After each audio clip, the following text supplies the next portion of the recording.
చోరగుడి గ్రామ ప్రెసిడెంట్ శ్రీ పూర్ణ గారిని కూడా ఆలీ గారి గురించి మాట్లాడాల్సిన కోరుతున్నాను. అందరికీ నమస్కారం అండి. మరి మీర్జా మహమ్మద్ ఆలీ అంటే నాకు తండ్రి తర్వాత తండ్రి లాంటి వాడు. అలాంటి వ్యక్తి ఈరోజు మన మధ్యన లేడు అని అనుకోవటం కన్నా మన అందరూ హృదయాల్లో ఉన్నాడని చెప్పుకోవటం చాలా గర్వకారణంగా ఉంది.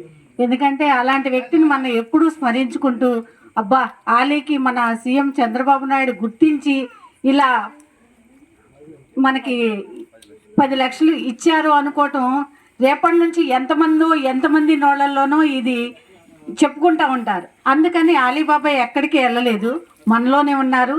మరి అలాంటి నాయకుడు ఉన్నాడు అని చెప్పుకోవడానికి మనకి చాలా గర్వకారణంగా ఉంది.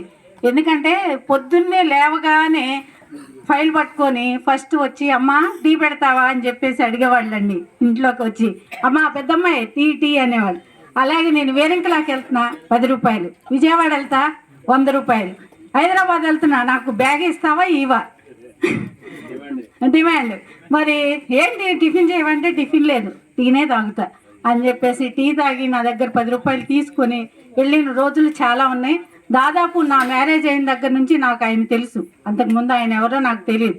అలాగే మా పిల్లల్ని తీసుకుని కూడా ఇక్కడికి ఒకరోజు రావాలమ్మని అడిగారు.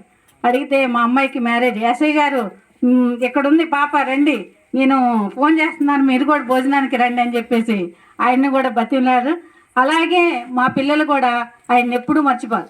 చిన్నపిల్లలుగా తీసుకొచ్చి ఆయన స్వదాగా మా పిల్లలకి బట్టలు డ్రెస్సులు తీసుకొచ్చానమ్మా, వేసుకోవాలి, మీరు కుట్టించుకోవాలి, నా ఓపిక నేను తీసుకొచ్చానంటే అలానే కుట్టించి అలా వేసుకోమని కూడా చెప్పాను. ఆయనకి నాకు చాలా సన్నిహితం. మరి అలాంటి వ్యక్తి ఈరోజు మన మధ్యలో లేరు, చాలా నాకు బాధగా ఉంది.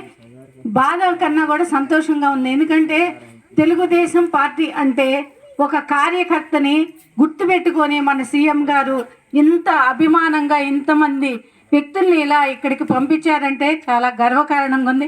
అలాంటి వ్యక్తి ఇంకా మన మధ్యలో ఉండాలని, మన మనసులో కూడా అలానే నిలిచిపోవాలని చెప్పేసి నేను కోరుకుంటూ, మరి మన తెలుగుదేశం పార్టీ కార్యకర్తల్ని ఎప్పుడూ కూడా దూరం పెట్టరు. ఆయన చంద్రబాబు నాయుడు కార్యకర్తలు అంటే ఆయనకు అంత అభిమానం. అలానే కార్యకర్తలు కూడా తెలుగుదేశం పార్టీకి అలానే వర్క్ చేయాలి. అలాగే చంద్రబాబు గారి కీర్తి ఇంకా పెరగాలని కోరుకుంటూ, మరి ఆయన ఈరోజు మన మధ్యలో కార్యకర్తలకు ఇలా పంపించడం అనేది చాలా సంతోషంగా ఉంది.